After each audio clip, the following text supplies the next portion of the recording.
करो। पाठशाला का कार्यक्रम अभी स्थापना होना, तो लिस्ट भी मंगा लें कल, आज और अच्छे से कार्य हो जाए।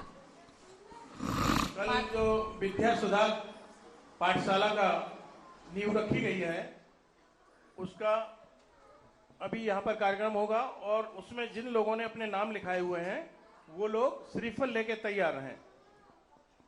महाराज जी के चरणों में मेरा शत नमन, शत नमन, शत नमन। चुल्लक जी के चरणों में मेरा इच्छामी, इच्छामी, इच्छामी। महाराज जी, मेरी जिज्ञासा ये है कि हमें सामायिक किस प्रकार करना चाहिए? किस प्रकार करने का अर्थ आपकी जितनी स्थिति हो, दोनों टाइम चारों दिशाओं में आवृत करके संकल्प पूर्वक कम से कम 48 मिनट के लिए जो जाप ध्यान चिंतन करता है उसको सामयिक बोलते हैं। उसकी एक विधि है शास्त्रों में, उस पूरी विधि को करना चाहिए। नमोस्तु महाराज जी। प्रखर पाटनी बेंगलुरु, और इसके बाद तैयार रहे प्रज्वल जैन मैनपुरी। महाराज जी के चरणों में मेरे और मेरे परिवार का त्रिबार नमोस्तु। चुल्लक जी के चरणों में इच्छामी। महाराज जी, मेरा प्रश्न यह है कि आजकल लौकिक शिक्षा के क्षेत्र में धर्म निरपेक्षता के नाम पर धर्म से विमुख होने की ही आजकल शिक्षा दी जाती है। यहाँ तक कि अपने जैसे जैनी लोग ही, कई लोग जो शहरों में रहते हैं वो कहते हैं कि भगवान तो हम सबके अंदर है, भावों में है, तो हमको मंदिर बनाने की या प्रतिमा विराजमान करने की आवश्यकता नहीं है। तो महाराज जी, ऐसे लोगों को जैसे हमें क्या उत्तर देना चाहिए, और आप मंदिर में भगवान को क्यों खोजते हो, इसका क्या हमें उत्तर देना चाहिए? महाराज जी, मंदिर बनाने का क्या फल होता है? महाराज जी, ये मेरा प्रश्न। उनसे पूछना चाहिए, कभी जो तुम्हारे अंदर भगवान है वो कभी भगवान दिखा? जब भगवान अंदर है तो सारी चीजें भी तो दुनिया की अंदर है। आंख बंद करके देख लो ना सारी दुनिया की। फिर क्यों जाते हो हिल स्टेशन पे घूमने? फिर क्यों जाते हो दुनिया को घूमने? फिर क्यों देखते हो टीवी आदि पर पिक्चर? सब हृदय में देखो ना सब कुछ। हाँ, यदि सब कुछ तुम देखो, एक शायरी आती है, अपने सीने में है तस्वीरें यार, जरा गर्दन झुका लो देख लो। तो फिर दुनिया की तरफ से मुख मोड़ करके सब कुछ अपने सीने में देखो ना, अपने अंदर तो देखो ना। राग की बातें तो दुनिया में चश्मा लगा के देखता है, और मंदिर की बात आई तो कहता आत्मा में दिखता है। अरे आत्मा में, जब तुम्हारी वैरागता भी आत्मा में तो राग भी आत्मा में। ऐसा नहीं, पिक्चर को जान करके व्यक्ति देखता है। देखो, उनके लिए मैं 2 उदाहरण देता हूं बहुत अच्छे।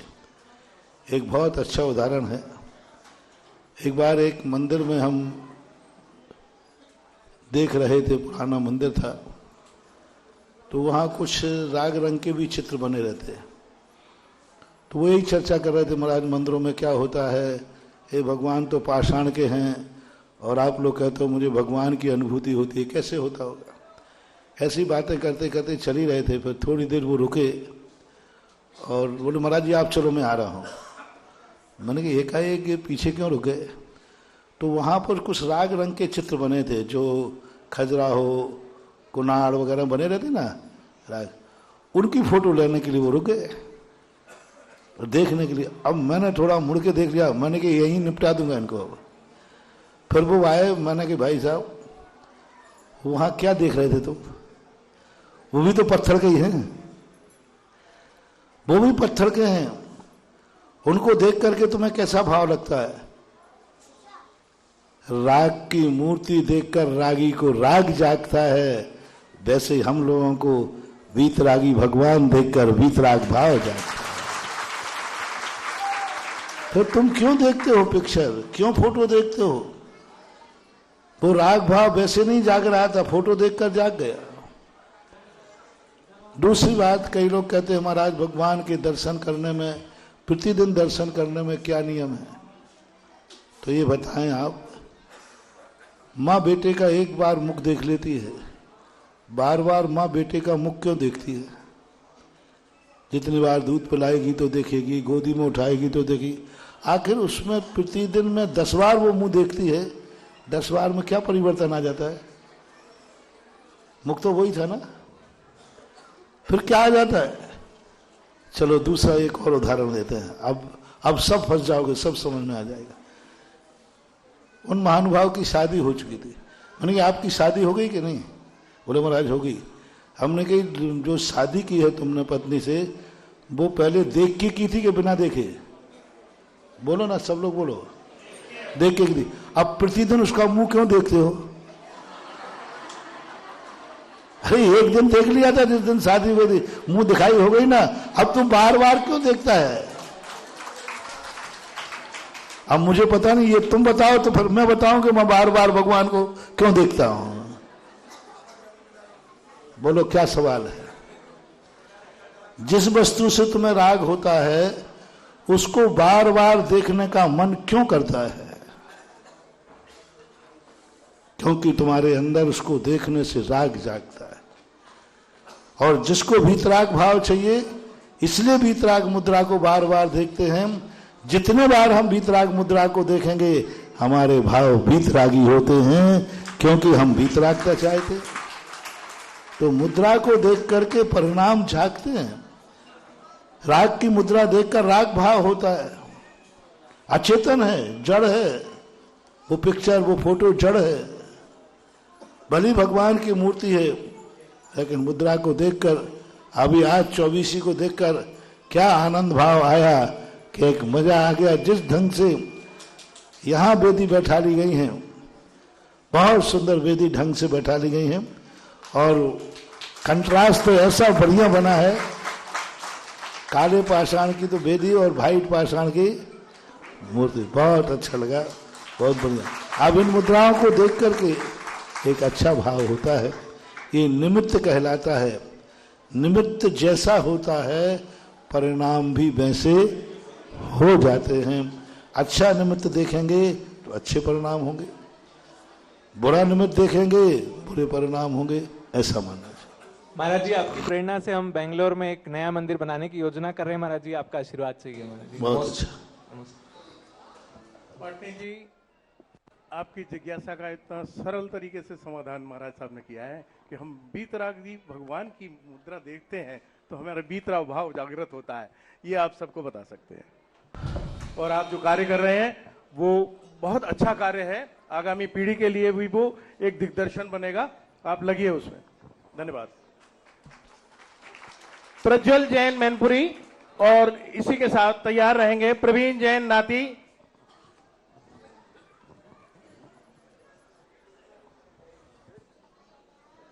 पूज्य गुरुदेव के चरणों में मेरा 3 बार नमोस्तु नमोस्तु नमोस्तु। छुगलक जी के चरणों में मेरा बारंबार इच्छामी इच्छामी इच्छामी। महाराज जी, मेरी आज की जिज्ञासा यह है कि हमें गंधोदक मुख्य रूप से कहाँ कहाँ लगाना चाहिए और इसका क्या महत्व है? गंधोदर मात्र उंगलियों से लेकर या हाथ में लेकर ये ललाट पे लगाना चाहिए। ये ललाट कहलाता है, ये सिर कहलाता है, ये मस्तिष्क कहलाता है, ये ललाट कहलाता है।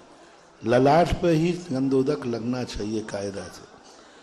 अधिकतम किसी बात के आचार्यों ने आंखों के ऊपर लगाने के लिए कहा, ज्ञान चक्षु के रूप में, आंख के अंदर नहीं।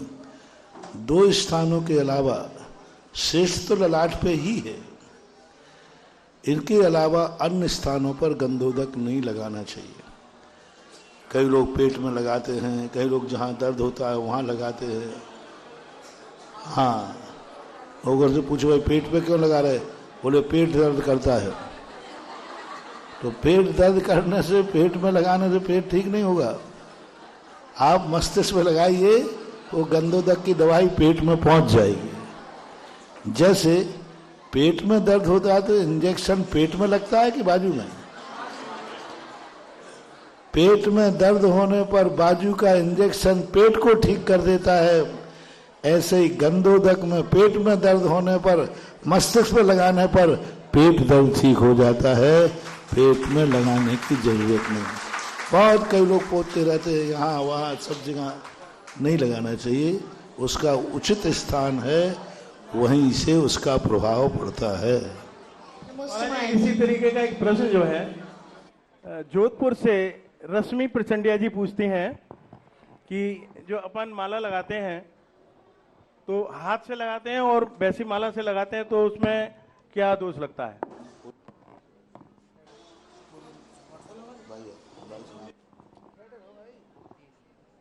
क्या हाथ से फेरना सबसे श्रेष्ठतम, तो श्वास से फेरना माला श्रेष्ठ है। द्वितीय नंबर में हाथ से फेरना ठीक है। माला एक गिनती मात्र है। बाद में जाकर के नैमित्तिक परिणति ज़्यादा पड़ने लगी तो लोग मालाओं को कहने लगे। बस एक ही बात है, मंदिरों में धागे की माला नहीं होना चाहिए, क्योंकि वो सबसे ज़्यादा अशुद्ध करती है, वायरस फैलाती है, गंदगी होती है।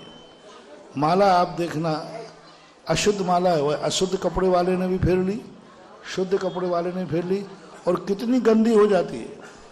एक बीमार व्यक्ति भी फेर गया, फिर दूसरा आकर स्वस्थ फेर गया। तो धागे की जो माला होती है वो शुद्धि की अपेक्षा से ठीक नहीं है। बाकी और मालाएं जो आपकी होती हैं उनकी फेरने में कोई बाधा नहीं है। हाथ की फेरना सर्वश्रेष्ठ है। इसी के साथ प्रवीण जैन नाती, और तैयार रहेंगे ललिता जैन कोराबली। नमोस्तु गुरुवर, नमोस्तु गुरुवर, नमोस्तु गुरुवर। छुल्लक जी के चरणों में इच्छामी इच्छामी इच्छामी।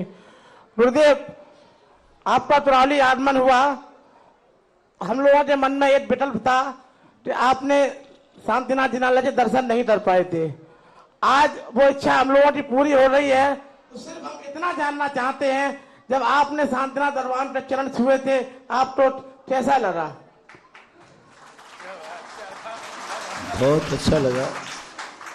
बस भगवान को तुमने इतने ऊपर बैठाल दिया, इतने ऊपर बैठाल दिया कि वो तुम्हारे लिए देख ही नहीं पा रहे हैं। क्यों? तो इसलिए मंदिर में भगवान बहुत अच्छे हैं। प्राचीन 15वीं शताब्दी की मूर्ति है, विक्रम संवत 1500 कुछ है, हाँ 1526 की मूर्ति है। प्राचीन मूर्ति है, बहुत अच्छी है, अतिशयकारी है। और अब उसके पीछे 24 भगवानों का सपोर्ट और मिल गया। छोटी सी जिज्ञासा है, एक मूर्ति में प्रशस्ति में मूर्ति प्रदाता का नाम छूट गया है। 3 भाइयों के नाम थे, तो 2 भाई का ही आया, कुछ हो सकता है? कोई बात नहीं, कोई प्रशस्ति में नाम नहीं पड़ता। प्रशस्ति में तो नाम इसलिए लिखाए जाते हैं, कभी मूर्तियों में झगड़ा पड़े। पहली बात तो मूर्तियों में प्रशस्ति होती ही नहीं थी पहले। फिर धीरे धीरे प्रशस्ति इसलिए आई जब आप लोगों में बंटवारा हुए, दिगंबर श्वेतांबरों का भेद हुआ, तो उन्होंने कहा ये मूर्ति मेरी, ये मूर्ति मेरी। तो फिर उस इतिहास के लिए मूर्ति पर दिगंबर जैन श्रेष्ठी को नाम लिखाना पड़ा। तो मूर्ति पर जो प्रशस्ति है मात्र इतिहास के लिए है। तो इतिहास तो 2 भाइयों का लिखा गया, कोई नहीं पढ़ने वाला है। बढ़िया एक पाटिया लगा देना और पाटियों पर सबके नाम लिख देना। मूर्ति पर नाम लिखने से कुछ भी नहीं मतलब है, मात्र इतिहास की रक्षा करना है, सुरक्षा की दृष्टि से लिखाया जाता है। बाकी के लिए 24 भगवानों का एक अलग से पाटिया लगा के लिख देना। और वहाँ कमल पे भी लिख दिया। आप लोग तो बहुत होशियार हो, कमल पे तो लिखा है, कमल पे भी नाम लिख दिया, मैंने देखा है, उस पर भी लिखा है। कोई बात नहीं, अब मूर्ति में कोई छेड़छाड़ नहीं करना। प्राण प्रतिष्ठा होने के बाद नहीं करना अच्छी बात नहीं है। बस अपने जिनका नाम छूटा है उसका नाम भगवान के हृदय में लिखा हुआ है। नमोस्तु गुरुदेव, नमोस्तु।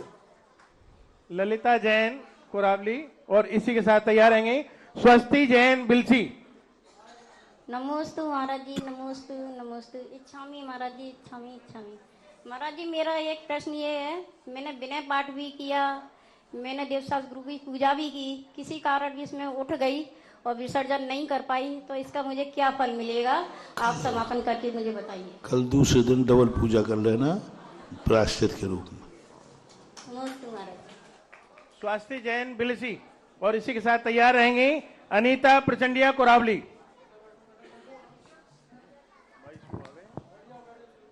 पूजनीय गुरुवर के चरणों में त्रिवार नमोस्तु नमोस्तु नमोस्तु। चुल्लक जी के चरणों में छामी छामी छामी। मेरी जिज्ञासा यह है कि हमें देव दर्शन कैसे करना चाहिए। वैसे कैसे बताऊं, जैनियों को देव दर्शन विधि है ही नहीं। जैनियों के लिए तो देव पूजा लिखी है। तो घर से नहा धो करके शुद्ध वस्त्र पहन करके, महिला है तो उसे अष्टद्रव्य से पूजन करना चाहिए, पुरुष है तो अभिषेक करके फिर पूजन करना चाहिए। और दर्शन विधि उस पूजा के अंतर्गत आ जाती है। जो पूजा करता है उसके साथ दर्शन विधि आ जाती है। तो ऐसे भगवान के बड़े शुद्ध भाव से सुबह उठ करके शुद्ध वस्त्र पहनकर अष्टद्रव्य ले जा करके मंदिर में प्रवेश करना चाहिए।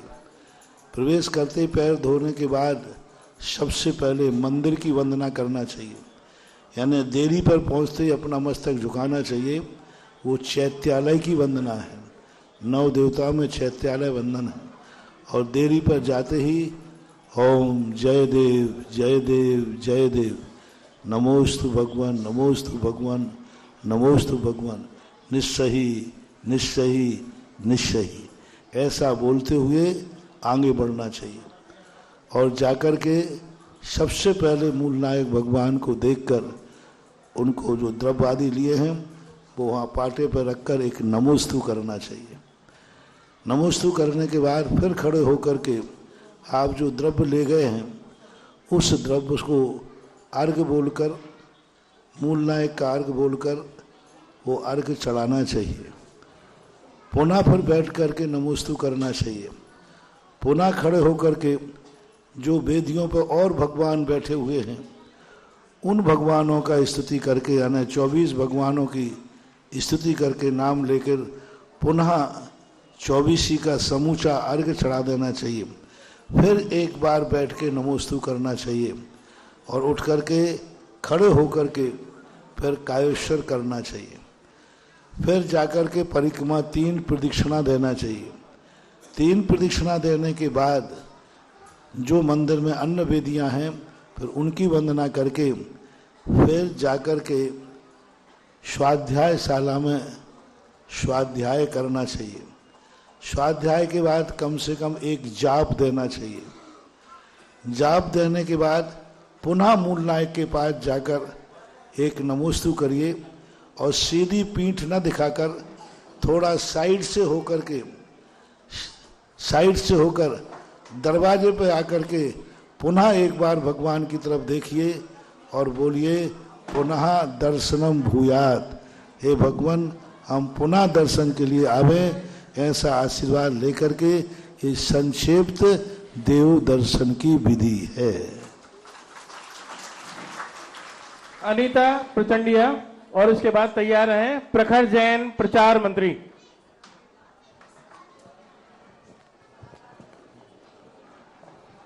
मुनि श्री के चरणों में त्रिवार नमोस्तु नमोस्तु नमोस्तु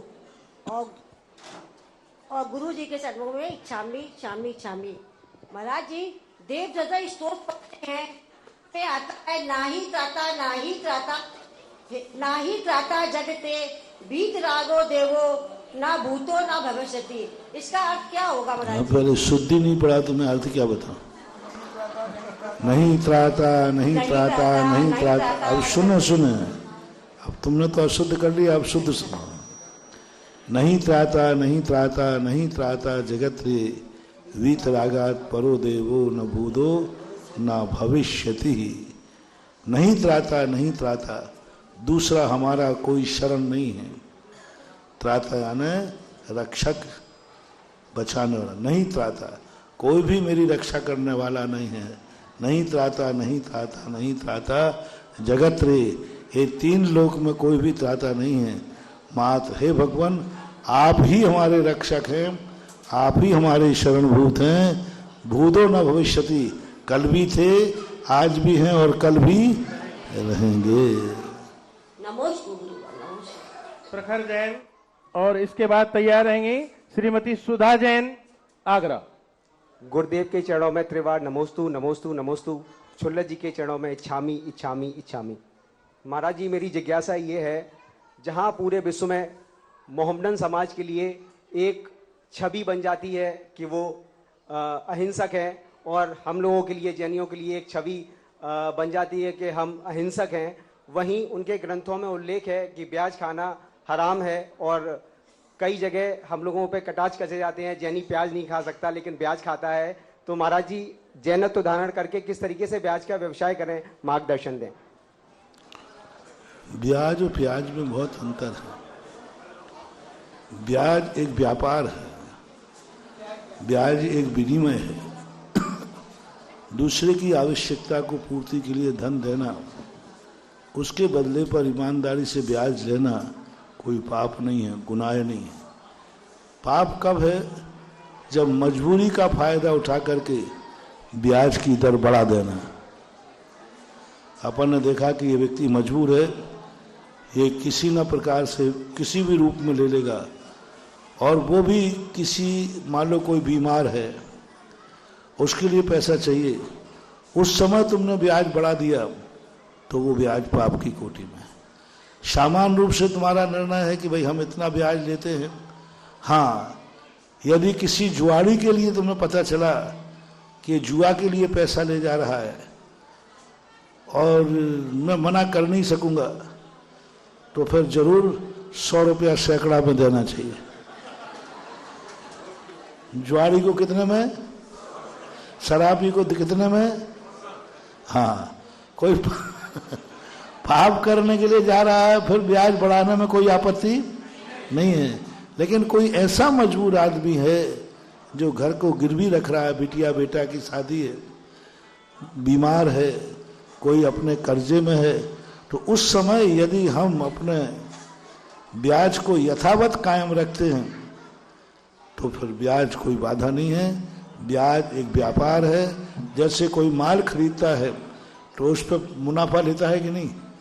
1 लाख रुपए का माल आएगा तो उस पर 25 रुपया तो कमाएगा। तो ये भी एक मुनाफा है, 1 लाख तुम्हें दे दिया, मुनाफा कमा रहा है। तो हमारे आगम में कहीं भी ब्याज का निषेध नहीं आया, कहीं नहीं लिखा ब्याज के संबंध में ब्याज पाप है।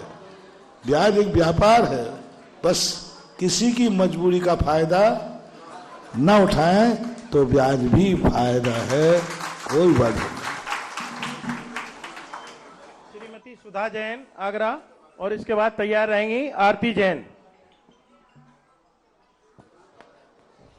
मेरे आराध्य गुरुवर को त्रिवार नमोस्तु, छुल्लक जी को इच्छामी। महाराज जी मेरी शंका है, जैसे कोई समाधि मरण करना चाहता है तो उसके पेरेंट्स लोग मतलब हॉस्पिटल ले जाते हैं, तो उस टाइम बच्चों से कैसे कहना चाहिए ये ना करें? देखो, बच्चों का एक भाव होता है, उस समय व्यक्ति का मोह जागता है, वो अपने आप में उनको अधिकतम जिंदा रखने का भाव करता है। उनकी तो ममता जागती है, जैसे बने तैसे, एक दिन भी जिंदा रख सके तो रखने का भाव आता है। आप उनको समझा सकते हैं, और यदि होश में हैं तो आप निषेध भी कर सकते हैं कि नहीं, मुझे अस्पताल मत ले जाओ। हाँ, यदि हम पुनः ठीक हो सकते हैं तो कुछ कदाचित औषधि लेकर के अधिक समय जिंदा रखना ठीक है।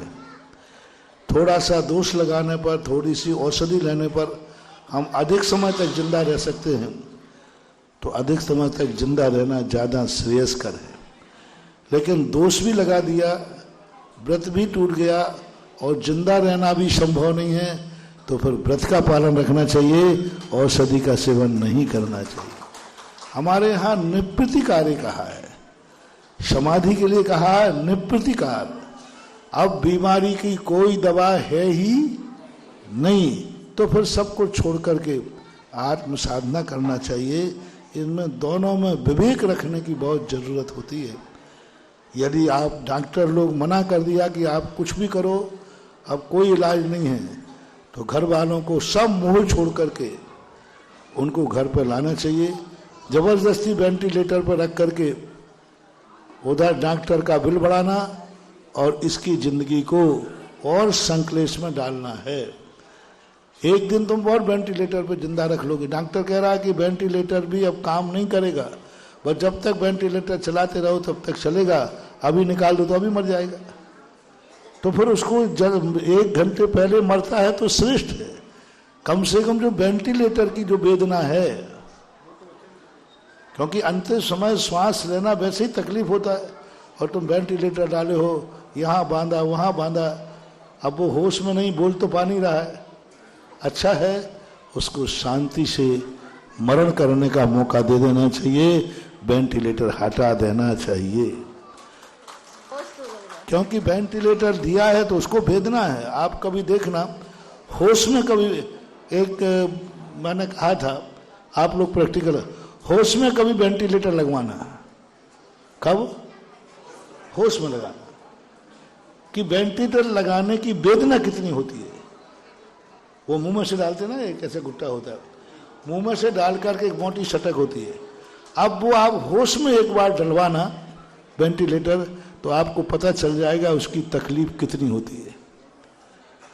अब वही तकलीफ तो मरण के समय हो रहा है, उसको एक एक क्षण जीना तो मुश्किल हो रहा है, अपना शरीर कमजोर पड़ गया, उतने पे वेंटिलेटर की वेदना और सहन कर रहा है। इसलिए जब डॉक्टर कह दे कि नहीं साहब अब कुछ भी काम नहीं करेगा, आप जितनी देर वेंटिलेटर पर रखो तो रखो, तो फिर वेंटिलेटर हटा देना चाहिए, उसको शांति से प्राणों के विसर्जन करने का मौका दे देना चाहिए, जिससे वो अपनी शांति से अंतिम श्वास ले सके, अपनी इच्छा से ले सके। कोई बात नहीं, 2 घंटे पहले मरेगा, वेंटिलेटर से 2 घंटे और जिंदा रखते, लेकिन मरना तो था ही। तो ऐसा विवेक रखना चाहिए। औषधि के समय यदि प्रतिकार है तो प्रतिकार करना चाहिए स्वस्थ रहने के लिए। चलिए, आरती जैन और इसी के साथ तैयार रहेंगे सुरेश वर्मा जी, साड़ी वाले।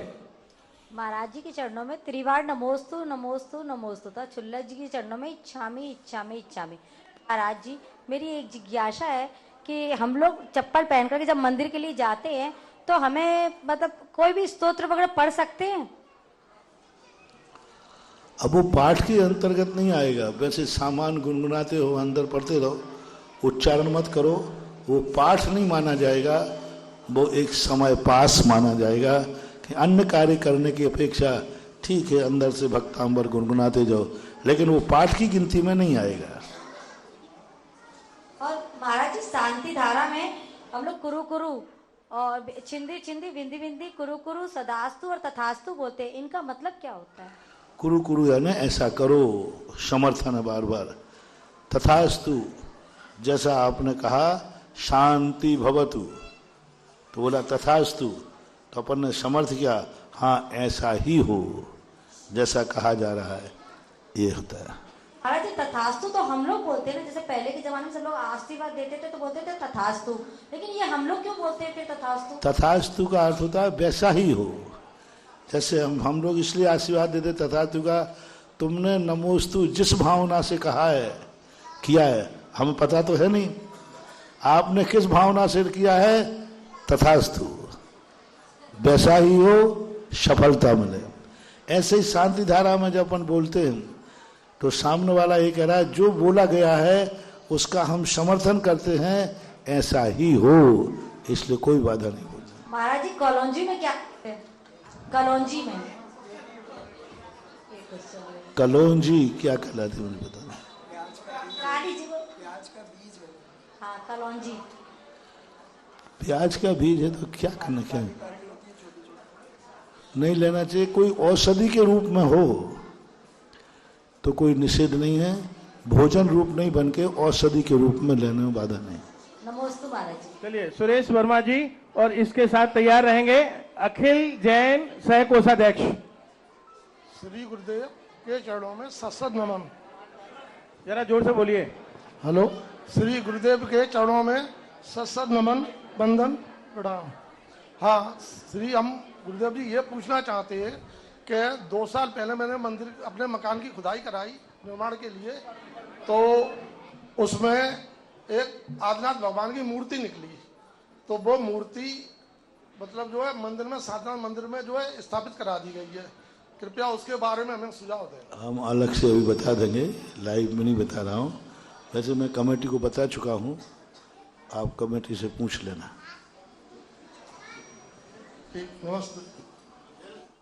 चलिए अखिल जैन और इसके बाद तैयार रहेंगे गुरुदेव के रीना चरणों जैन, में गोल्डन जैन। तिरवार नमोस्तु। छुल्लक जी के चरणों में मेरा तिरवार इच्छामी।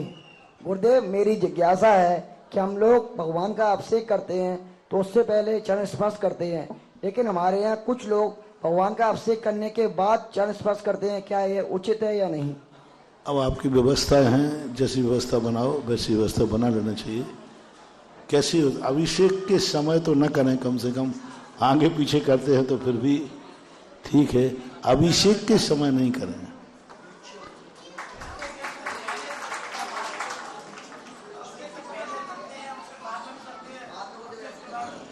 वो आप व्यवस्था बना लो तो चल जाएगा। कई हाँ ये बात अलग है, यूं रगड़ करके नहीं करना चाहिए, ये तो नुकसान है। रगड़ करके भगवान के भी सुनो। ओम शांति, ओम शांति। दो तारों में यदि करंट हो, यदि उनको हम रगड़ेंगे तो क्या हो जाएगा? स्पार्किंग होगी कि नहीं? बल्ब फ्यूज हो जाएगा। इसी प्रकार तुम भी एनर्जी से भरे हो और भगवान भी एनर्जी से भरे हैं, और आपने यूं हाथ करके किया तो आपकी जो एनर्जी है वो भी फ्यूज हो जाएगी। भगवान के चरण छूने का तरीका है, पहले तो हाथ शुद्ध होना चाहिए, सूखे होना चाहिए, गीले हाथ, और फिर ये 3 उंगलियां जो अपनी हैं, इन 3 उंगलियों को भगवान की उंगलियों पर रखिए।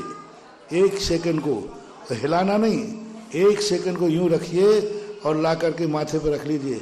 अब माथे पर लाने के बाद दोबारा हाथ नहीं जाना चाहिए, क्योंकि अब हाथ तुम्हारे हाथ ने किसको छू लिया? अब दोबारा जाएंगे तो भगवान को फिर हाथ धो, और हाथ धोने के बाद सूखे करो। कई लोग हाथ धो लेते हैं, गीले रहते हैं, और गीले हाथों से भगवान को छू लिया तो आपका धोबन भगवान के हाथ को लग गया। तो ये, और एक भगवान के छूना चाहिए बिल्कुल शांत से, यूं करके लिया और यूं ले लिया बस। यूं बार बार घिसना, सिर रगड़ना, ये सब चीजें ठीक नहीं है। और ऐसा करने के लिए आपको, और दूसरे भगवान, कई लोग यूं करते हैं, जाओ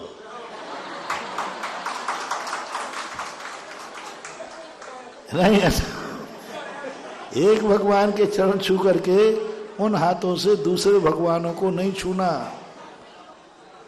तुम्हारे लिए पवित्र है, एक भगवान के चरण के हाथ दूसरे भगवान को नहीं लगना चाहिए। मैं उदाहरण देता हूं, सुनो, ये बहुत महत्वपूर्ण बात बोल रहे हैं। गंधोदक पवित्र होता है, लेकिन उसी गंधोदक से अपन दोबारा भगवान का अभिषेक कर सकते हैं? क्यों? गंधोदक तो पवित्र है, अपने लिए पवित्र है। भगवान का गंधोदक भगवान के लिए, दूसरे भगवान के लिए पवित्र है। ऐसा ही अपने लिए चरण पवित्र है। यदि अपन ने चरण हाथ दे लिए, ये चरण छुए हाथ, दूसरे भगवान के चरण नहीं छू सकते आप। धोएंगे पहले, फिर सुखाएंगे, फिर छूना हो तो बात अलग है, अच्छा है। और सभी मूल नायक भगवान छूने के लिए सोचते हैं नीचे भगवान रखें, नहीं, इसका भी एक बहुत अच्छी विधि बता देता हूं। दृष्टि स्पर्श होता है। आप सबसे नीचे के भगवान को हाथ लगाइए और ऊपर के भगवान से आप दृष्टि मिलाइए और इन भगवानों को छू लीजिए। आपको वहां का करंट इसमें से आकर तुम्हें प्राप्त हो जाएगा, ऊपर चढ़ना नहीं पड़ेगा। ये दृष्टि नमस्कार करता है, दृष्टि स्पर्श कहलाता है। और आप जिन भगवानों को पकड़े हैं उन्हीं भगवानों को पकड़िए, वहां से बाईपास रेज आएगी और आपको वो रेज प्राप्त हो जाएगी। ऐसे करना चाहिए। चलिए, Reena Jain, wife of golden Jain, और इसके साथ तैयार रहें परी जैन, कोरावली। देव के चरणों में बारंबार नमोस्तु नमोस्तु नमोस्तु। तिलक जी के में बारंबार इच्छामी इच्छामी इच्छामी। गुरुदेव, मेरी जिज्ञासा ये है कि परिवार का कोई भी सदस्य अगर तीर्थ क्षेत्र दर्शन करने के लिए गया है और उनके पीछे घर में, परिवार में कहीं भी सूतक पातक हो गया, तो उनको खबर करनी चाहिए या नहीं करनी चाहिए? देखो, खबर तो करने में कोई बाधा नहीं है, लेकिन उनके लिए वहां मात्र वो द्रव अकेले नहीं चढ़ाएंगे, बाकी वंदना करेंगे, कोई आपत्ति नहीं, कोई बाधा नहीं। द्रव्य नहीं चढ़ाएंगे, वंदना करने में कोई बाधा नहीं है। वंदना को गए हैं तो गए, बस द्रव्य नहीं चढ़ाएंगे। द्रव्य दूसरे से कह देंगे, वो चढ़ा देगा। बाकी सूचना देने में कोई बाधा नहीं, दे देना चाहिए।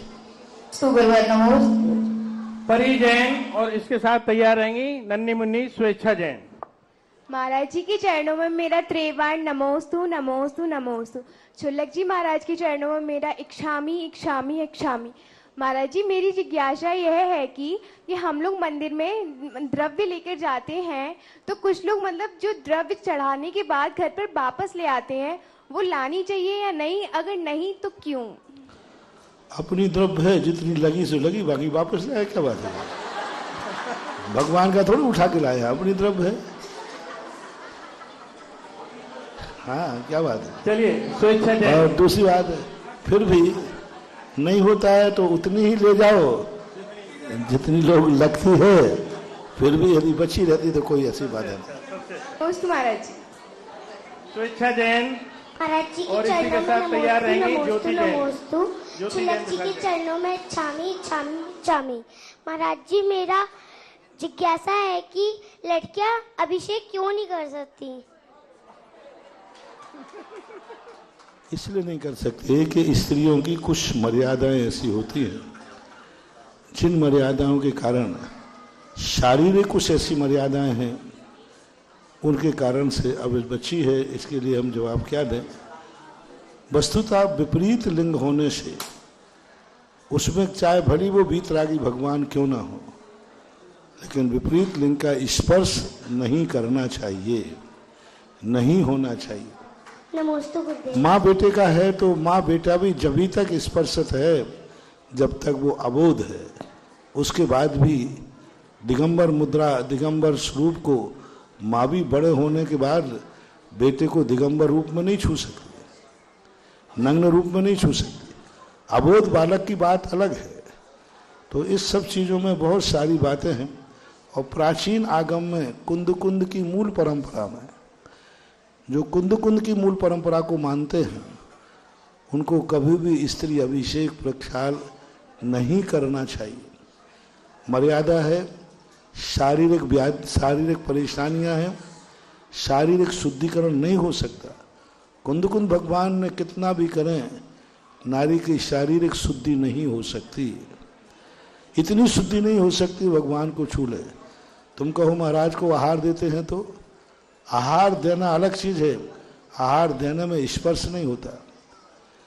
कोई कहते हैं पैरों में जल डाल देता है तो वो महाराज के पैरों में जल डाल देता है। एक बहू पड़गहान करते समय ससुर के पैर धोला से पानी डाल सकती है कि नहीं?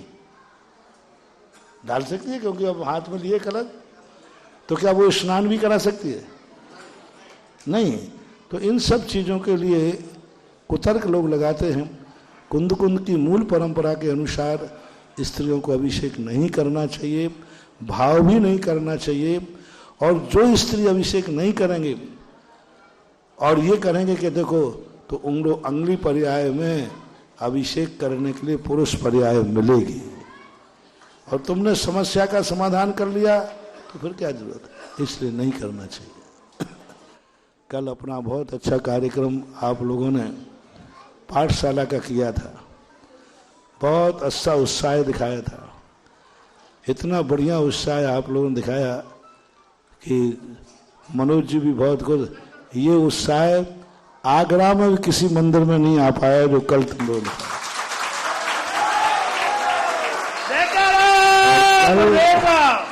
कल जो तुम लोगों ने दान दिया है, लाखों करोड़ों रुपए दान देने से भी ज्यादा श्रेष्ठ दान दिया है। और महिलाओं ने बढ़ चढ़ के दिया। मेरा पुरुषों से कहना है, पहली बार महिलाओं की तरफ से बोलियां शुरू हुई, तुम घर में जाकर उन पे अपनी गुंडागिर्दी मत दिखाना। हाँ, कई महिलाएं डरी हुई हैं कि हमने बिना पूछे लिखा दिया। तो उन पुरुषों से मेरा कहना है कि तुम उसको डांटने की अपेक्षा ये कहना, मुझे गर्व है कि दुनिया की पत्नियां तो फिजूल का खर्च करती हैं, हमारी पत्नी ने बिना पूछे पाठशाला की बोली ली। गर्व करना, बल्कि ये छूट होना चाहिए घर में कि दान के लिए क्या पूछना, धर्म के लिए क्या पूछना। तुम्हारा मन हुआ है बोलो, हम सब तुम्हारे साथ हैं। तो बहुत अच्छा कल महिलाओं ने सबने बहुत बढ़िया उत्साह दिखाया। आज उस पाठशाला की विधिवत यहाँ पर एक तो 12 वर्षीय कोर्स जिनको करना है वो यहाँ पंडित जी आ गए, साथी जी वो फार्म आए हुए, अब यहाँ बैठे, ये पंडित जी आए अभी। इसके लिए 2 बातें हैं। इस साल अप्रैल में परीक्षा होती है, तो क्या तुम पहली क्लास का 2 महीने में पढ़ाई कर लोगे? अन्यथा पर अगली साल से तुम्हारी पढ़ाई अप्रैल के बाद शुरू होगी। 2 में से एक कौन सा करें वो फॉर्म भरना है। यदि तुम्हें अभी जनवरी, फरवरी, मार्च और अप्रैल 3 महीने में यदि पहली क्लास का कोर्स, ज़्यादा कठिन नहीं है, बहुत सरल है, श्रवण कर सकते हैं। वैसे यदि 3 महीने में कर लें तो अभी तुम्हारी अप्रैल में परीक्षा हो जाएगी पहली साल की। और यदि 3 महीने में न कर पाए तो फिर फॉर्म अभी भरोगे, आपकी पढ़ाई अगली जुलाई से चालू होगी, ये मानना। उस हिसाब से आप चर्चा कर लेना। पाठशाला के संबंध में आज एक कलश स्थापन करेंगे, कौन करेगा? अगली वर्ष आज के दिन आपके यहाँ पर 2 महोत्सव मनाए जाएंगे। एक तो 24वीं स्थापना दिवस और पाठशाला स्थापना दिवस। मंदिर का स्थापना दिवस यानी 24वीं का, और किसका स्थापना दिवस? पाठशाला का। ऐसे ही शाम महोत्सव, शाम को इकट्ठा होना, पूरी समाज इकट्ठी होगी। इस बार जो कलश विराजमान करेगा, ये कलश अगली साल उसको वापस दिया जाएगा सम्मान के साथ। और दूसरा कलश बोली लग के स्थापित होगा, और हर साल ये कलश स्थापित होगा, और हर साल कलश से, जैसे अभी ये कलश लग जाएगा, अच्छा बॉक्स बना लेना, अगली साल उसको सम्मान के साथ इस कलश को उसके परिवार को भेंट करना।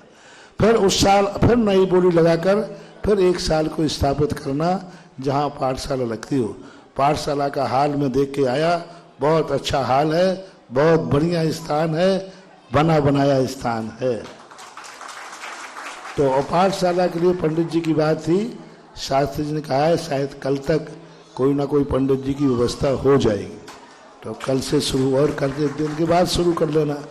तो आज ये कलश को, और कल जिन लोगों ने अभी यह राशियां और रह गए हों तो बोल दे, जो 22 नाम है नाम बोल दो जल्दी, एक मिनट। यदि हो तो ठीक, उनको दे दें, लिस्ट दे दें,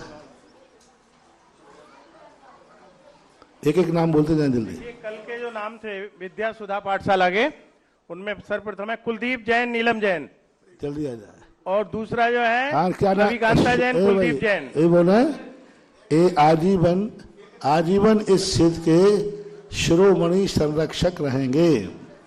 ये जो उन्होंने 1-1 लाख दिए हैं, एक बोर्ड बनेगा पाठशाला में। मंत्री जी कौन है? एक बोर्ड बनेगा पाठशाला में, ये इस पाठशाला के शिरोमणि संरक्षक ये लोग रहेंगे। तो बोले क्या राशि दिए? 1,11 दी है आजीवन की, बोलो राशि 1,11,000 जो राशि है कल की। हाँ, दोनों लोग, ये और मजेदार है, ये है ज्ञान में। कुलदीप जैन, नीलम जैन, देखो दोनों लोगों ने अलग अलग दिए। ये सही कहलाते पार्टनरशिप। दुनिया की संपत्ति में पार्टनरशिप नहीं, धर्म में पार्टनरशिप। हाँ चले, बोले ना। इसके बाद तैयार रहे नीतू जैन, टाटा। आप बोलते जाए और आप आते जाए।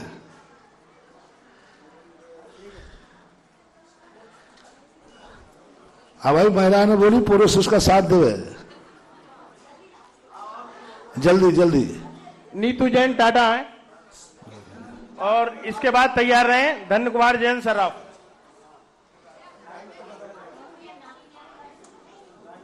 लास्ट क्वेश्चन बस हो गया काम।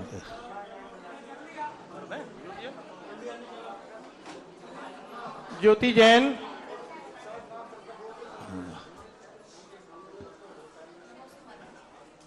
धन्य कुमार जैन, अजय कुमार, अमित कुमार जैन, सुबोध कुमार नंबरदार जी, जीवनकांत जैन, राजीव कुमार, सचिन कुमार जैन, नगेंद्र कुमार, गीता जैन रावत, ऋषिका जैन, वाइफ ऑफ आशीष जैन। चुन्नू भैया,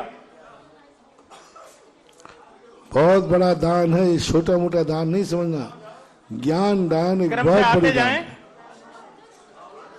एक एक करके क्रम से आते जाएं।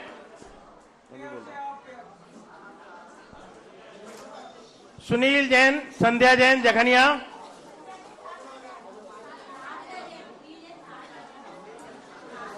सुनील जैन, साधना जैन जखनिया,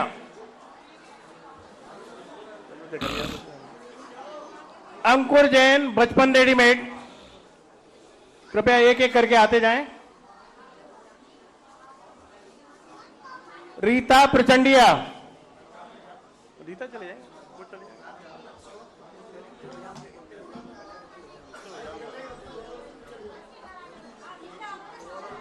हाँ बोल रहे, वो तो अच्छी लगी।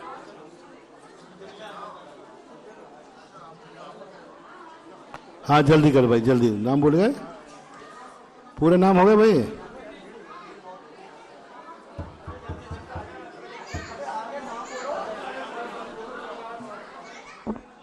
सुरेंद्र कुमार, अनंत कुमार जैन, श्रीमती सरिता जैन, वाइफ ऑफ मुकेश चंद जैन, मनोज कुमार, सचिन जैन, भांजे परिवार, सत्येंद्र कुमार, संदीप जैन, चिंटी गारमेंट,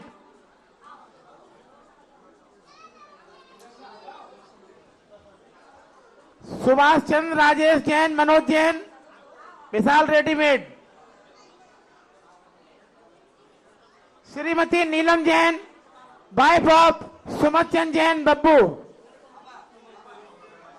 उमेश चंद जैन, संजीव जैन, सिंधीपुरा, श्रीमती सारिका आलोट सक्षम जैन। अभी बैठते जाएं, बहुत सारे कार्यक्रम है, अभी बताऊंगा मैं बाद में।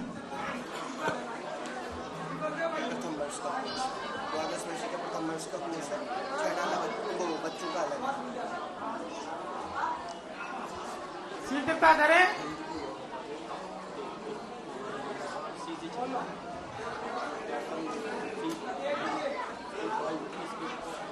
जो भी नाम मैंने बोले हैं वह कृपया शीघ्र मंच पर आ जाएं।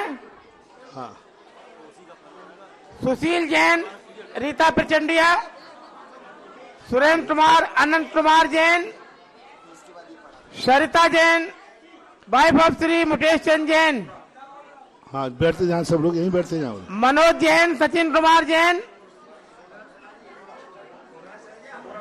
सत्येंद्र कुमार, संदीप कुमार जैन। हो गया?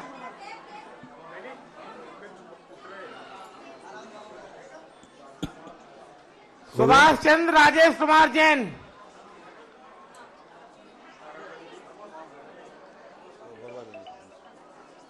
श्रीमती नीलम जैन, वाइफ ऑफ श्री सुमत चंद जैन बेमर,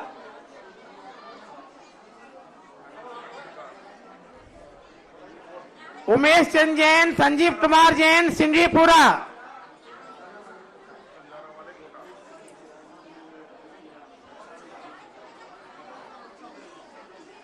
उमेश चंद, चिराग जैन, कीर्ति जैन, सिंधीपुरा,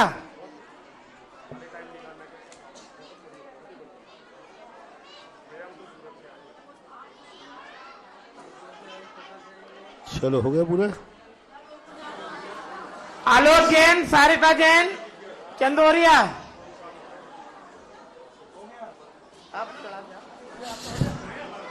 चलें, अब देखो 1 मिनट और किसी नया व्यक्ति आना चाहता है, बहुत बड़ा ज्ञान दान का काम है किया, सारे पंच कल्याण को एक तरफ रख लें और इस कार्यक्रम को एक तरफ रखें तो ये वजनदार है। इसलिए 1 मिनट का समय, कोई नया नाम देना चाहे तो बोल दें और आशीर्वाद लें जल्दी। अब बैठ जाए, थोड़ा 2 मिनट निर्देश सुने, विवाद नहीं करना। कल के दिन ये ध्रुव फंड जो है श्रमण संस्कृत संस्थान सांगानेर के अंडर में चलेगा, यही कोर्स चलेगा। दूसरा कोई कोर्स स्मारक का चलाना चाहें, सोनगढ़ का चलाना चाहें, और सुने ओम शांति। इस पाठशाला में एक आदर्श कोर्स तैयार किया है, बहुत बड़ा। देखो ये 1 साल का कोर्स है। प्रथम साल में ये 4 पुस्तकें, 6 ढाला है, 3 पुस्तकें हैं ये बड़े लोगों के, और बाल बोध का प्रथम वर्ष जो है ऐसा है 2 किताबें। तो ये किताबें श्रमण संस्कृत संस्थान सांगानेर से ही यहाँ पाठशाला में कोर्स चलेगा, किसी अन्य संस्थानों का कोर्स नहीं चलेगा। ये स्टे ऑर्डर है, बैक टू ऑर्डर। और यह ध्रुव फंड जो है इसी पाठशाला के काम में लिया जाएगा। अन्य कोई यदि कहीं की पाठशाला चलेगी तो वह इस फंड से कोई भी सहयोग नहीं दिया जाएगा। तीसरा, यह फंड ध्रुव फंड में जमा होगा, पंचायत कमेटी के अंदर में रहेगा। पंचायत कमेटी इस फंड से अन्य कोई कार्य नहीं कर सकेगी।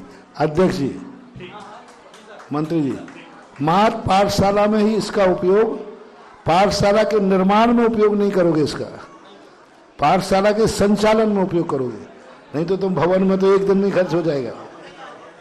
हाँ सुनना, पाठशाला भवन के लिए ये कोई फंड नहीं है, ये किसके लिए है? संचालन के लिए है। संचालन के लिए। हाँ, तो पाठशाला संचालन में ही खर्च करोगे, निर्माण कार्य के लिए आप अलग से व्यवस्थापन कर लेंगे। तो और निर्माण कार्य की व्यवस्था अलग कमरे बनाना नहीं करना, पर ये संचालन के लिए है। और अब जिनको इस प्रकार का, और कोर्स में विवाद नहीं करना, पूरे भारतवर्ष में हजारों पाठशालाएं इसकी चल रही हैं।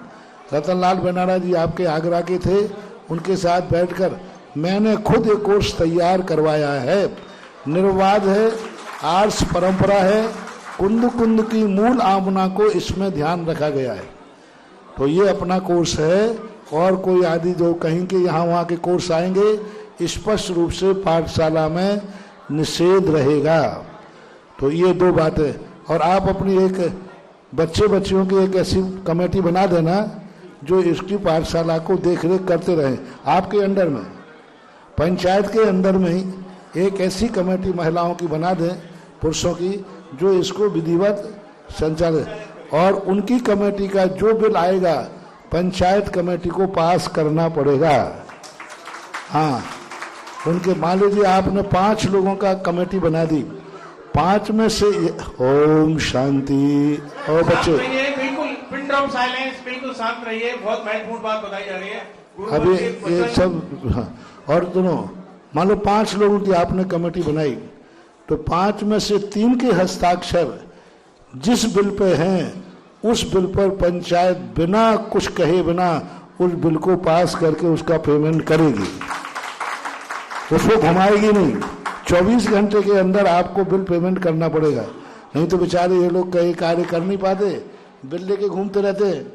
यदि 3 के दस्तखत उस पर हैं, पाठशाला कमेटी में से 3 के हस्ताक्षर हैं, तो फिर बिल पास कर देना चाहिए। क्योंकि एक गलत हो सकता है, 3 कभी गलत नहीं होते। सारा संसार 3 पे ही चल जाता है, आपकी बड़ी कमेटी भी 3 पे ही चलती है, हस्ताक्षरों पे। तो एक ऐसी अच्छी व्यवस्था बनाओ, और पंचायत कमेटी से कहना है फंड के कारण से पाठशाला को बंद मत होने देना। चाहे भली एक दिन भगवान की पूजा होवे नहीं होवे तो चलेगा, लेकिन पाठशाला एक दिन भी बंद नहीं होगा। अब इससे ज्यादा मैं कुछ नहीं बोल सकता, और कितना भी हो, कैसे भी खर्च हो। अब ये बड़ी राशि जो आप लोगों ने दे दी, अब कुछ लोग ऐसे होते हैं जो एक साथ 1 लाख नहीं दे सकते हैं, तो ऐसा नियम कर लें 11,000 रुपया प्रति वर्ष देंगे। कोई 5 साल, कोई 10 साल, कोई जितना देना चाहे वो अपने नाम 11,000 रुपया प्रति वर्ष देंगे।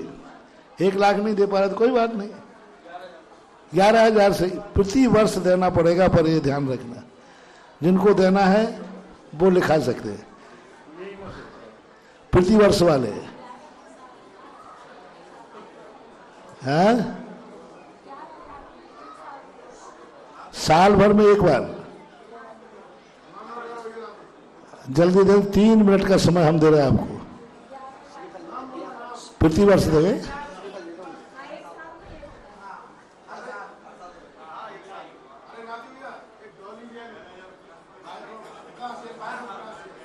और एक पर्ची लिख कर भेज दो, आपके पास कागज पेन हो तो पर्ची लिख के भेज दो जल्दी, 3 मिनट का समय है बस। श्रीमती सविता जैन, पहला नाम आया Shrimati Savita Jain. Dolly Jain, wife of Vikas Jain. Preeti Jain, wife of Anuj Jain. 11,000 प्रतिवर्ष देने हैं आप। देखिए ये ज्ञान का मामला है और जो अपना आध्यात्मिक ज्ञान है आगे आने वाली पीढ़ियों के लिए भी बहुत सहयोगी होगा, तो ये बहुत उत्तम कार्य है। और पूज्यवर के कदम जहां भी पड़ते हैं वहां कुछ न कुछ ऐसा ऐतिहासिक रचा जाता है। जैसे आगरा में लोकोदय तीर्थ का एक बार गुरु श्री ने मुखारविंद से बोला और वहां पर देखिए लाइन लग गई। उसी क्रम में एक सोने की अंगूठी मनोरमा जी जैन फिरोजाबाद से लोकोदय तीर्थ के लिए समर्पित करती हैं। तो बहुत बहुत धन्यवाद।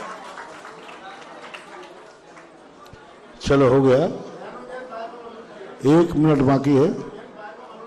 रेणु जैन, वाइफ ऑफ अनूप जैन चंदौरिया, इन्होंने भी हर वर्ष 11,000 रुपए पाठशाला को संचालित करने के लिए दान दिए।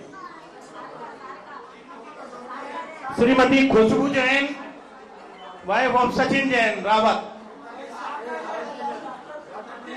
Shweta Jain, wife of Yash Rawat. Sarika Jain, wife of Pradeep Jain. देखिए कितनी तेजी से लोगों के भाव निकल रहे हैं और ज्ञान का क्षेत्र ऐसा होता है ये कभी खत्म ही नहीं होता। तो हमें आगे आने वाली संतति और इतिहास को ये बनाना है कि हमें हमारे जो आगे संतति है वो वीतरागी भगवान से बिल्कुल जुड़ी रहे और उनको ज्ञान हो, और उनके ज्ञान में जब आएगा तो निश्चित रूप से वीतरागी भगवान को देखेंगे तो वीतरागता जागृत होगी। तो ये बहुत उत्तम कार्य है। सब दानों में ज्ञान दान सर्वोपरि है। आप 3 मिनट का समय दिया है, आप जल्दी जल्दी बोलते जाएं।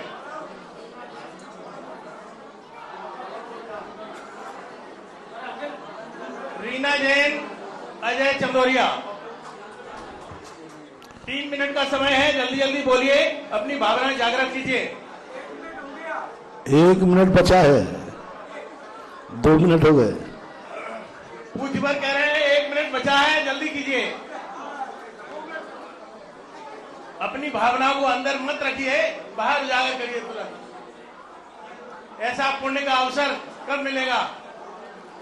मैं समझता हूं कि पुरानी के इतिहास में ऐसा अद्भुत समय हम सब लोगों का पुण्य कर्मोदय है जो गुरु श्री के चरण यहाँ पड़े और ऐसा भव्य पंच कल्याणक हुआ जो एक इतिहास बनाता है। चलो बस हो गया। ओम शांति। कांति जैन, वाइफ ऑफ श्री राज बहादुर जैन। बस ओम शांति। जिनको अब लिखाना है लिखाते रहना, कोई बात नहीं, कभी भी लिखा। जैन, वाइफ ऑफ अंकित जैन। जिनको लिखाना लिखा। अब दूसरी बात है, 12 वर्ष का जिनको फॉर्म भरना है, ये अभी कार्यक्रम के बाद यहाँ ये शास्त्री जी रहेंगे तो आप यहाँ फॉर्म भर दें और उसमें बता दें कि इसी साल जो परीक्षा दोगे या अगली साल दोगे। चले अब बैठे। दूसरी बात, अब देखो मौसम की प्रतिकूलता देखकर ओम शांति, ओम शांति। क्योंकि देखो हम लोगों के कार्यक्रम ओम शांति। थोड़े कृपया शांति बनाए रखें, अपने भावों को केवल नाम से यहाँ भेजते जाइए और बिल्कुल वार्ता नहीं कीजिए। पर्ची आई है कि ये राशि जो बोली गई ये कब तक जमा करना, 1 माह के अंतर्गत सबकी राशियां जमा हो जाना चाहिए। लास्ट है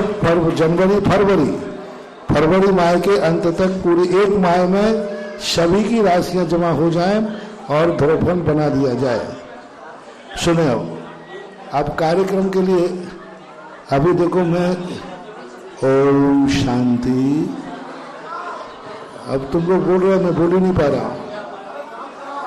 कृपया शांति बनाए रखें।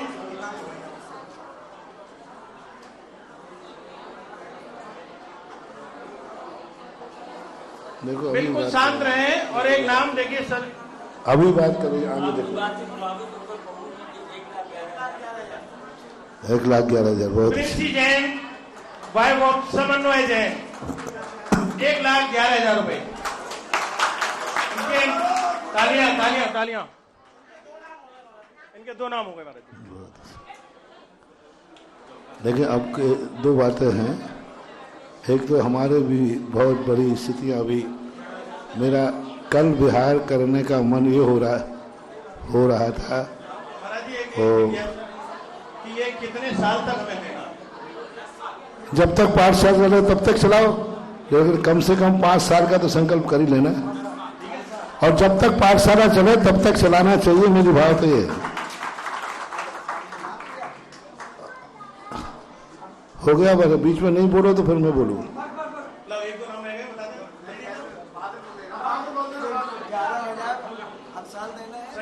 हाँ, प्रति वर्ष साल में 1 बार देना है, हर साल देना है, जब तक पाठशाला चले तब तक। और नहीं तुम्हारी इतनी शक्ति है तो 5 साल 10 साल का संकल्प कर लेना।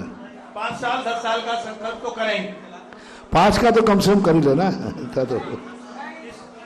इसी क्रम में Shilpa Jain, wife of Shailesh Jain Karhal, Neha Jain, wife of Ankit Jain beamer, ठीक है, और संजय कांत जैन, ठीक।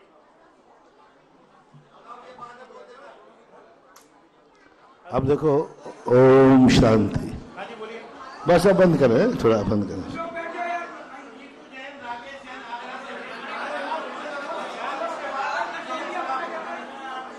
ओम। अब देखो, हम लोगों को भी समस्याएं आती हैं। कल जो हमने कहा था ना कि केवल ज्ञान के बाद विहार करने का मन हो रहा था, मन हो रहा था यहाँ से ऐसी दौड़ लगाऊं कल ही डूंगरगढ़ पहुंच जाऊं। क्योंकि जैसे आप लोगों को भी होता है, ऐसे हमें आप लोगों को अपने गुरु से भी राग होता है। उनका थोड़ा सा स्वास्थ्य खराब सुनते ही मन ऐसा बन रहा था कि वहाँ तक पहुँच जाऊँ। मन तो मन ही होता है, भावना अलग चीज़ होती है, प्रैक्टिकल तो पैर जाने का। तो इसलिए हम लोग कह नहीं सकते अभी हमें कितना विहार करना पड़ेगा। कोई जरूरी नहीं कि कानपुर का पंचाणक होगा, हो सकता है यदि रनिंग बन गया तो गाड़ी पता नहीं कहाँ जाके रुके। इसलिए अब सुबह के कार्यक्रम की बात जो हमने कही थी, पहली बात तो तुम एक दिन में कुछ समझ नहीं पाओगे। दूसरी बात है, सुबह ठंड रहेगी, हम वहाँ तक जाएंगे, फिर प्रवचन को यहाँ आएंगे, फिर चरिया को जाएंगे, तो भी मौसम प्रतिकूल रहता है सुबह का, और एक दिन में तुम कुछ भी नहीं समझ पाओगे। 2-3 दिन कम से कम समझाने में लगते हैं। इसलिए सुबह के कार्यक्रम को यदि अपन स्थगित करके सुबह यहीं प्रवचन हो जाए आराम से, बस वही बहुत है।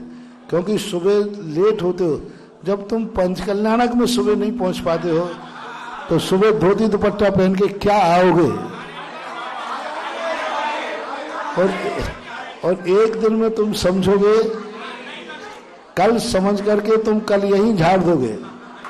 और मेरा समझाना होता है, मैं जिसको गंदोदक लगाता हूं वह पूरी जिंदगी भर उस माथे पे गंदोदक लगते रहना चाहिए। अब वो इतना तुम कर नहीं पाओगे, उसके लिए हमें 2-3 दिन समझाना पड़ता है, तब हो पाएगा। मैंने ये सोचा एक दिन के समझाने से कुछ होगा नहीं, मैं भी परेशान होऊंगा ठंड में, और तुम तो परेशान हो ही जाते हो, और उतने जल्दी आ नहीं पाओगे, लेट हो जाएंगे। इसलिए कल का जो अभिषेक का कार्यक्रम का सोचा था वो कुछ मुझे समझ में नहीं आ रहा है। तुम लोगों का नेचर देख के नहीं आ रहा है कि तुम थोड़े से में समझ जाओगे, नहीं लग रहा है थोड़े। बस तुम कल पहन के आ जाओगे, परसों के दिन तुम लोग फिर आना बंद ही कर दोगे। मेरा समझाना तो वो होता है कि एक बार समझा दिया, फिर जीवन में बाहर की वो बीमारी की हाली की छूट रख करके जो विधि में अभिषेक की बताऊं वो तुम्हें प्रतिदिन करना चाहिए।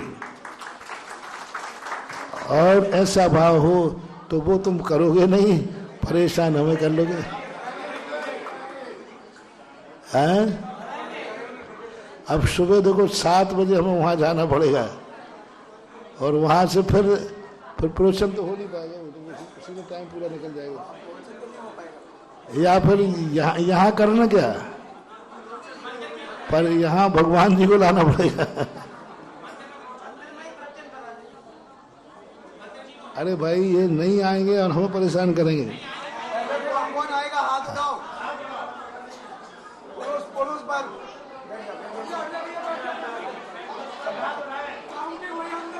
अच्छा ये हाथ नीचे करना थोड़ा। कुरावली के लोग यहाँ कितने बैठे, कुरावली के लोग पर सभी लोग हैं, हाथ तो अब नीचे करो। अब सुबह धोती दुपट्टा पहनकर कितने लोग अभिषेक में आ पाएंगे? देखो अब बीच में तो उसको हाथ ही नहीं उठे, 50% भी हाथ नहीं उठे। और देखो सुनो मेरा साइड इफेक्ट बता रहा हूं, मैं मंदिर में अभिषेक बताऊं तुम्हें और तुम घर में रहोगे तो कुछ भी गड़बड़ हो सकता है, ये साइड इफेक्ट है। क्योंकि मैं संकल्प करके बैठता हूं, बांध करके बैठता हूं कि मैं सारी कुरावली समाज के लिए समझाने के लिए बैठा हूं, और तुम उस समय घर में रहे तो कोई साइड इफेक्ट हो जाए तो मेरी जिम्मेवारी नहीं होगी। इसलिए मेरे से मत कराओ, आप भी घर में बैठो और मुझे भी कमरे में शांति से बैठने दो।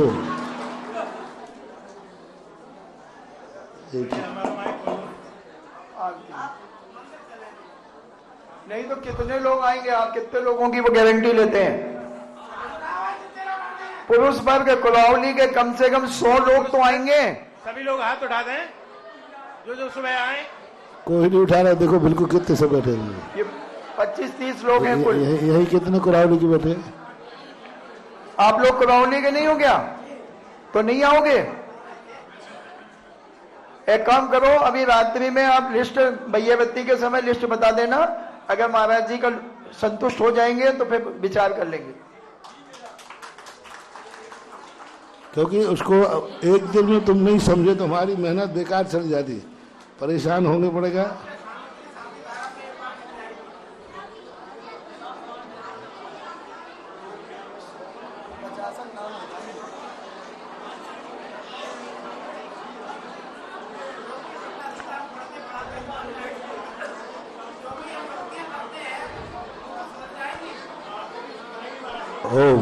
अच्छा देखो ईमानदारी से बोलो, सुनो मैं अपने हाथ से तुम्हें विधि सिखाऊंगा।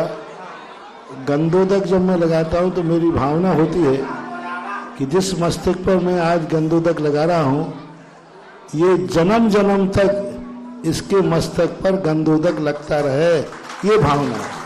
अगला भव भी तुम्हारा जैनी का हो, इसलिए मैं इतनी मेहनत करता हूं कि आज तो तुम जैनी हो, अगले भव में भी तुम जैनी बने रहो, इस भावना से। और दूसरी बात, गृहस्थ के लिए सबसे बड़ी संकट की घड़ियां होती हैं, वो अपने संकट का निवारण कैसे बने, मैं वो सूत्र भी तुम्हें दूंगा कि कैसे आपकी गृहस्थी के संकट आते हैं, उनको दूर कैसे किया जाता है।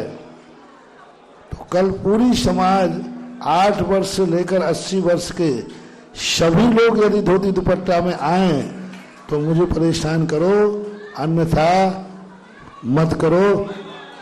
देखो एक बार फिर से हाथ उठा, सभी लोग करोली कुरावली के। आप कहाँ के? फिर क्यों नहीं हाथ उठा रहे? जो कुरावली का नहीं है वो आज रात में कुरावली से बाहर चला जाए, या तो कुरावली के बाहर जाओ या धोती दुपट्टा पहन के मंदिर आओ, दो में से एक ऑप्शन रखो।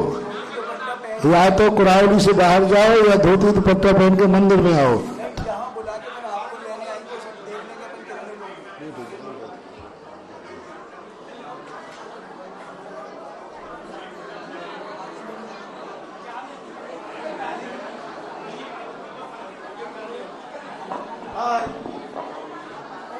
जितने भी पुरुष वर्ग हैं वह कल धोती दुपट्टा पहनकर ठीक 7 बजे मंदिर जी में आ जाएंगे।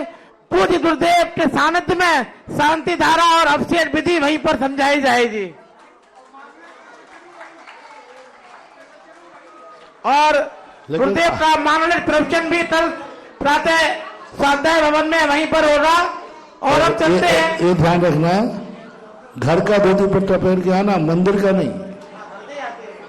उसकी महिमा भी मैं बताऊंगा तुम्हें, और कैसे तुम लोगों के लिए, क्योंकि आज जब 24 तुमने मेरे निमित्त से बैठा ली है, अब इस समाज में इतनी फलीभूत होना चाहिए कि दिन दोने रात चौगनी समाज की वृद्धि होना चाहिए, समृद्धि में। लेकिन वो आप कल मैं तुम्हें बताऊंगा, कुछ सूत्र ऐसे दूंगा जो सूत्र तुम्हारी जिंदगी में मंत्र का काम करेंगे। लेकिन शर्त है मैं उसी को दूंगा जो धोती दुपट्टा में पहन के आएगा, अन्यथा पैंट शर्ट वाले कल जब तक मैं मंदिर में रहूंगा, मंदिर में प्रवेश वर्जित रहेगा।